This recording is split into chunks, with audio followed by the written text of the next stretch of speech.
awuzu billahi mina seytaani rajim bisimilahi rahmaani rahim mbokk yi ñu ngi leen di nuyu di leen dalal jàmm ci seen émission entretien avec alors tey nag kontaan naa trop tax li waral loolu mooy am nañu mbégte vraiment nar a dal ki nga xamante ne moom mooy suñu confrère un journaliste muy wuyoo tur ci turu Alioune Badara Ndim salaamaaleykum Alioune Badara maa ngi leen nuyu. maa ngi lay fay. waaw Abdallah Cheikh El Hadji André Kandé Sagna el professeur mon ami. merci beaucoup mon frère. jërëjëf ça c'est vrai. il a parfaitement raison merci beaucoup Alioune Badara Ndim alors mbokk yi xam ngeen ni émission bu mag boobu bu ñuy duppee Jazboul Mouride xam ngeen ko à travers n'est-ce pas les écrans de Lamp Fall TV ñi koy animé mooy sëñ Alioune Badara Ndim kenn ki mu ngi nii c'est un co-animateur mais également sëñ Mamoun Ndaw ñu def liggéey bu am solo waaye laata loolu dañuy ziar donc le khalife général des Mourides yàlla na fi yàgg te wér mais également le khalife général des Baye Fall yàlla na fi yàgg te wér Alioune Badara événement bu mag a mag n'est-ce pas ngeen di waajal justement c'est le 4 janvier nga xamante ne da ngeen di célébrer les 10 ans n'est-ce pas d'existence de l'émission Jazboul Mouride bismillah Alioune nga wax ñu lan ngeen di fas yéene def ci wàllu préparation déjà. effectivement El Hadji Kandé Sagna di la remercier di la nuyu sa technicien. di nuyu mboolem sunu téléspectateur. yu chaîne bu mag bi. oui Silo. voilà mu ngoog Silo TV. di leen jaajëfal bu baax a baax ni nga ko waxee. célébration des 10 ans de l'existence. les 10 ans d'existence de l'émission Jazboul Mouride voilà muy émission bu mag bi am ci télévision Lamp Fall de 2014 à 2024 xam ngeen ni kon c'est une décennie et émission bi nag c'est une émission buy vulgariser dafa mujj doon tribune indispensable pour la vulgarisation de l'enseignement de Mame Cheikh Ibrahima Fall Lamp Baabul Mouridine en tout cas le père des Baye Fall li ñu koy waxee ndax nag émission la boo xamante ni lim leeral ci mbiri Baye Fall bari na. ndax ñu bari boo déggoon Baye Fall am na beneen dañ leen caricaturé woon. beneen étiquette bu ñu ci am wala beneen. vision wala beneen approche bu ñu am ci Baye Fall. or Baye Fall c'est le musulman par excellence. effectivement. mooy le mouride par excellence. parce que quand on parle de mouride c'est le musulman par excellence. effectivement parce que c'est le culte du travail liggéey. jaamu yàlla. donc loolu il fallait nit ñi mën ko xam. mu wuuteeg parfois li gars yi jàppoon. Baye Fall mooy il faut nga def ay dreadlocks. oui il faut nga takk ay kii. il faut nga sa sol yére yu nangam ak nangam. or loolu ça n'a rien à voir ak Baye Fall. dëgg la le Baye Fall c'est quelque chose qu'on vit. on le vit.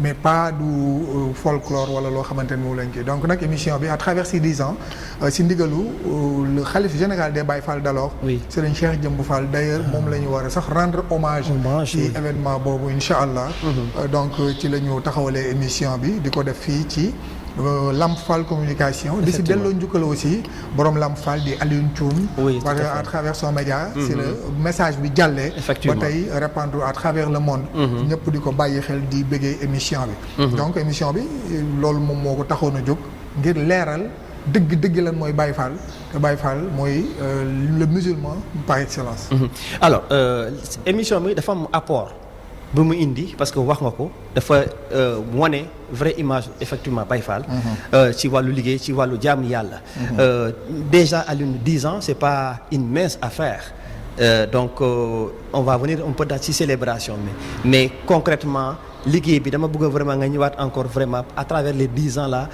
vraiment est-ce que ça a été facile pour vous vraiment d'arriver aujourd'hui fi ngeen egg tey très difficile.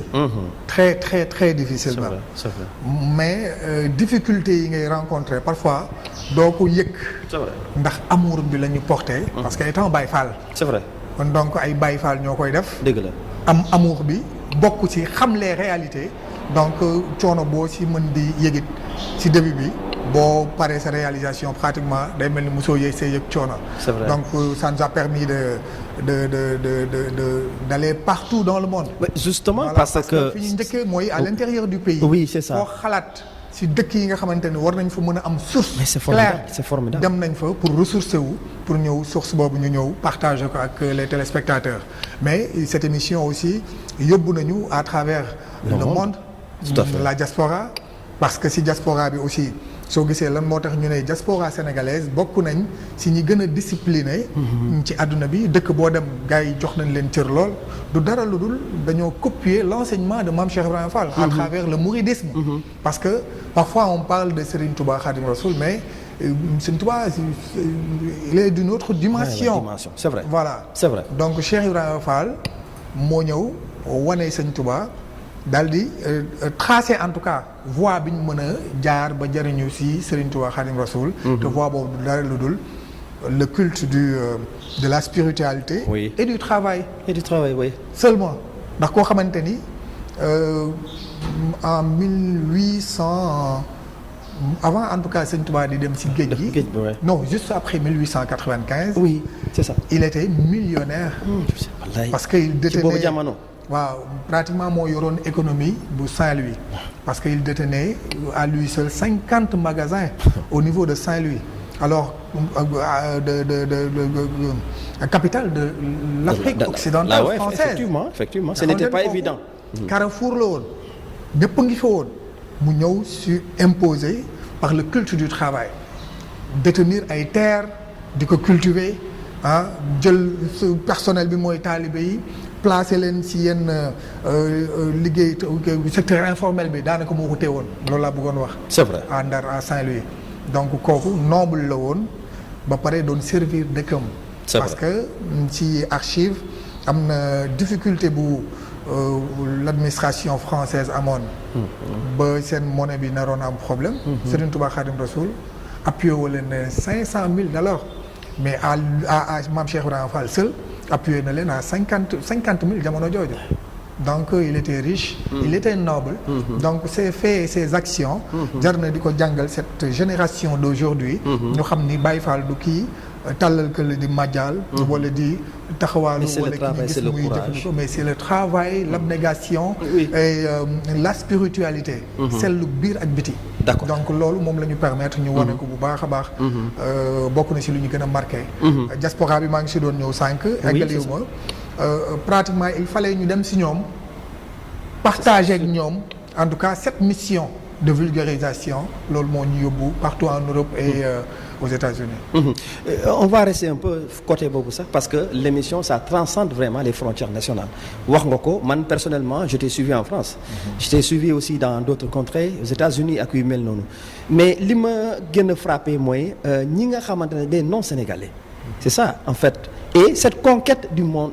du monde extérieur vraiment c'est pas chose facile Alioune Badara surtout ñi nga xamante xëy na bokkuñu sax diine mais foofu dem foofu vraiment mais damay gis engagement bi c'est formidable mon frère.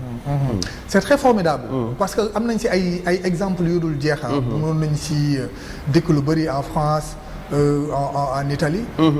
pas mal d'étrangers. oui d'autres nationalités dugg nañ ci l'islam à travers l'enseignement de Mame Cheikh Ibrahima Fall maam ci Baye Fall la ñu jaaree pour doon jullit. c'est vrai. la plupart ñu ci bare.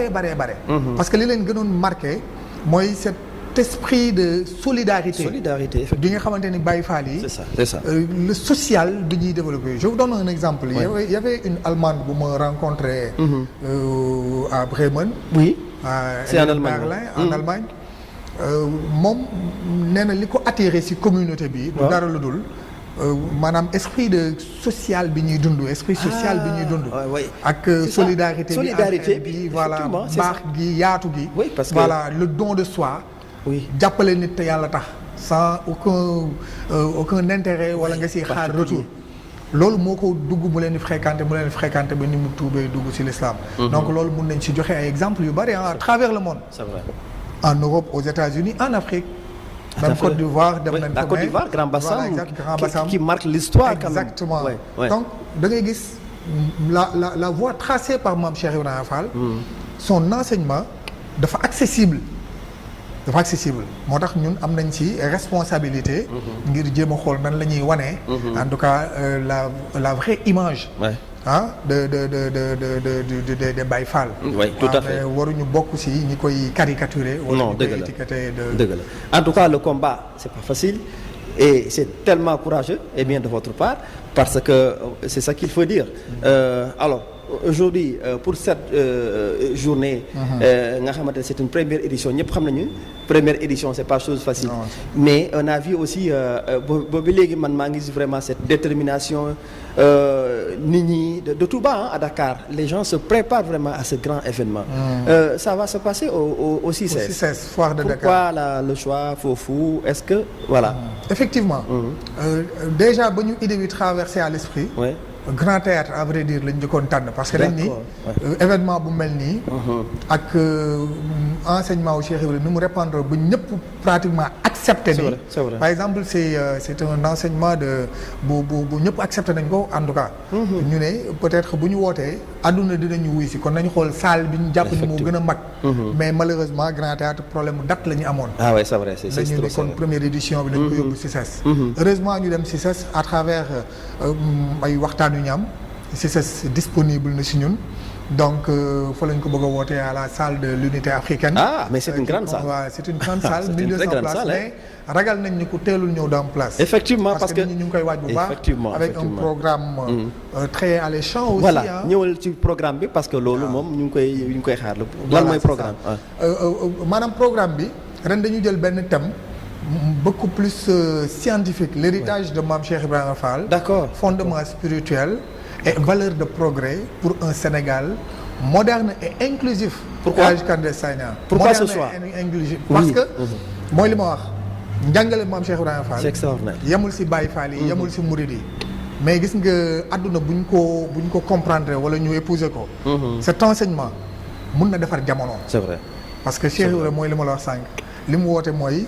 Spiritualité et modernité mooy travail le culte du travail à travers la spiritualité mais soo xoolee crise yi am à travers le monde yëpp manque de spiritualité moo ko waral effectivement donc moom il a réglé cette question à travers son enseignement donc loolu la ñu bëggoon teg ci table bi ànd ak des professeurs d'université oui ah d'accord des professeurs d'université ku su mel ni docteur Alpha Youssouf Gueye docteur Doudou Mané Diouf professeur Ndiak Fall Ndak Fall et cetera Ndiak Fall voilà professeur Ndiak Fall et j'en passe ànd ak aussi les étudiants Baye Fall mourides de toutes les universités du Sénégal moo xam UGB la Cheikh Anta Diop Alioune Diop de Bambey Assane Seck de Ziguinchor c'est vrai toutes les universités et instituts mais organisation bi ñu ngi foofu yëpp donc mooy panel bu njëkk bi à travers ce thème d'accord bu ñu paree l'émission Jazboul Mouride le nom Jazboul Mouride c'est un ouvrage écrit par Mame Cheikh Ibrahima Fall. Ah bon?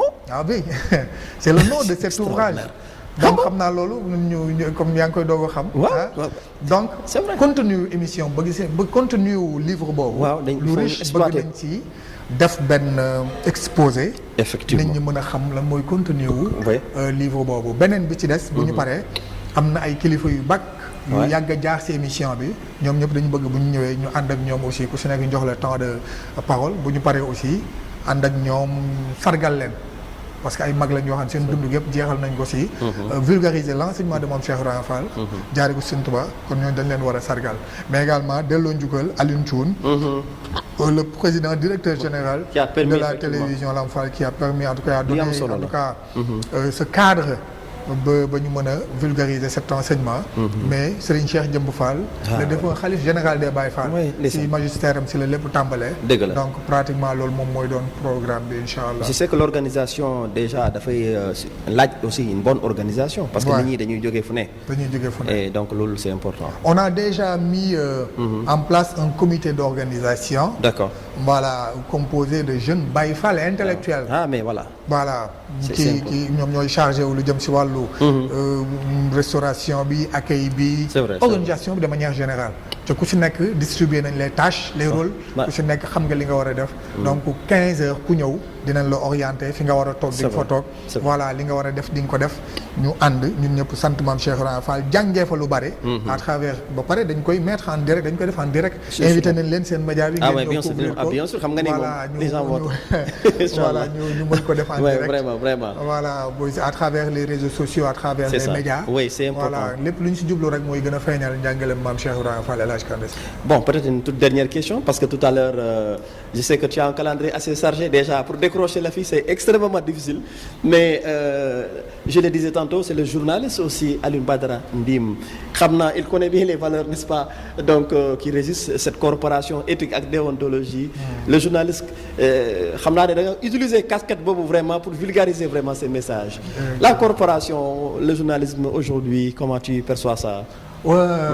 Bon avec cette floraison également des médias et aussi cette organisation au sein des justement foofu laa bëggoon ñëw parce que